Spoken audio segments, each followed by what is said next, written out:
They smashed my door open in the middle of the night, shouting, "Cuff him," like I was some kind of criminal. I'll never forget the heavy boots pounding against my deck, the flashlights cutting through the dark like spotlights, and the way my neighbors peeked through their blinds, terrified.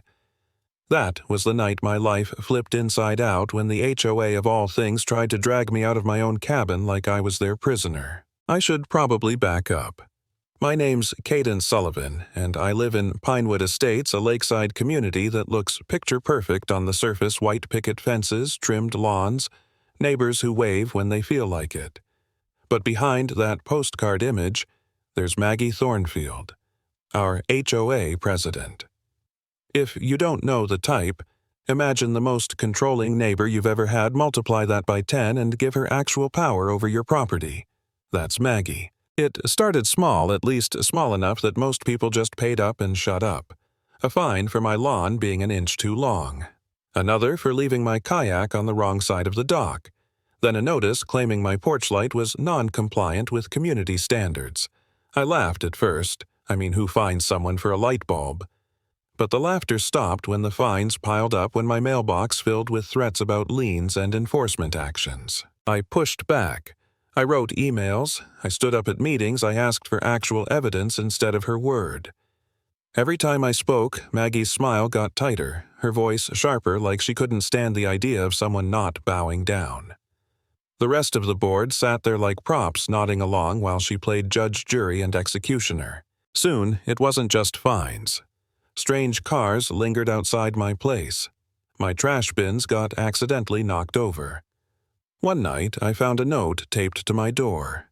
"Keep pushing, and you'll regret it." At that point, I knew this wasn't about community rules. It was about control, and I wasn't about to roll over. I started digging. I'm good with numbers, too good maybe. Before all this, I worked federal investigations, tracking money trails most people couldn't even see. I'd kept that part of my life buried, but the HOA's books were like flashing red lights to me. Overpriced maintenance fees, mandatory assessments with no visible projects, contractors who just happened to be Maggie's friends. She wasn't protecting the community. She was bleeding it dry. But calling her out only made things worse. That night, the night they kicked in my door, was her power trip gone nuclear. She sent her so-called security team guys in knockoff uniforms with cheap badges stomping through my cabin like they owned it. "This is official HOA business," the leader barked like that phrase meant anything. They waved a phony warrant signed by the board itself, and before I knew it, cold steel cuffs were on my wrists. And let me tell you, standing there with my neighbors watching as I was shoved into an unmarked SUV, I felt humiliated. For a second, I honestly wondered if maybe I was wrong, if maybe I'd gone too far poking the bear. Maybe the smart move was to pay the fines, keep my head down, and live quietly. I remember sitting there, hands bound, thinking, what if I've just destroyed my own life over some HOA drama? That was the lowest point. I almost gave in to the idea of letting them win. But here's the thing. What they didn't know was that I had planned for this. Cameras hidden around my property streamed everything live: the fake cops, the illegal entry, the bogus paperwork. And those feeds weren't just going to my computer. They were being uploaded to secure servers sent straight to journalists, lawyers, and one FBI agent who'd been waiting for proof of Maggie's little empire. By morning, the tables were already turning. While Maggie strutted into her office like she'd just crushed another troublemaker federal investigator, Rachel Morrison was walking through her lobby with a badge and a court order. You should have seen Maggie's face when Rachel dropped that paper on her desk. Her smile froze. Her hands twitched, and for once she didn't have a snappy comeback. And that's when Carter stepped up, my neighbor, a retired journalist who'd been quietly recording HOA meetings for months. He walked right into that office with tapes and photos of backroom deals, intimidation tactics, and shady contracts. Maggie's fortress was crumbling, and she knew it. Still, she didn't go down easy. That night, while most of the neighborhood slept, she was in her office shredding papers like her life depended on it. Her treasurer, Vincent, was frantically transferring money to offshore accounts, his face lit by the blue glow of his laptop.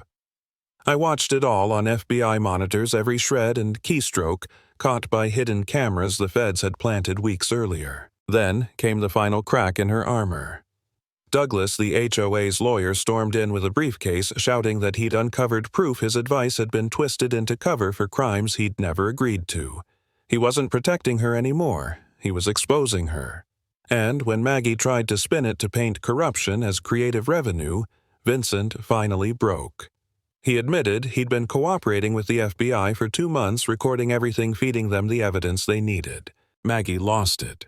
She screamed, threatened everyone in the room, ranted about betrayal. She tore at files, slammed her fists on the desk, her voice cracking as the cameras rolled.